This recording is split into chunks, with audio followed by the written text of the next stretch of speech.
আস্তে আস্তে আমরা করে দেবো। দেখুন, আপনারা একটা গান শুনেছেন ছোটোবেলায়, যদি না শুনে থাকেন শুনে নেবেন। মায়ের দেয়া মোটা কাপড় মাথায় তুলে নেড়ে ভাই, দিন দুঃখিনী মা যে মোদের তার বেশি আর সাধ্য নাই।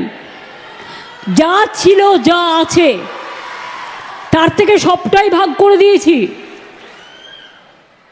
5টা স্কিম বন্ধ, সেগুলোও চালাতে হচ্ছে।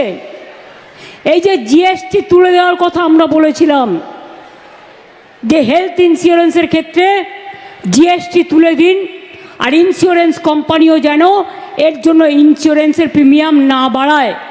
তার জন্য জানেন আমাদের স্টেটের কত রেভিনিউ লস হয়েছে? 900 কোটি টাকা। আরও 900 কোটি টাকা বাড়তি বোঝা। সুতরাং একটা মা যখন সংসার চলে, দেখে মাসে ইনকাম কত, তার থেকে কিছুটা সরিয়ে রাখে। অসুখ হলে, বিয়ে বাড়ি হলে, পুজো আসলে, ঈদ আসলে, আর কিছু বাচ্চাদের জন্য কিনতে হলে, সেই রকম আমাদেরও মনে রাখবেন এটাও একটা সংসার।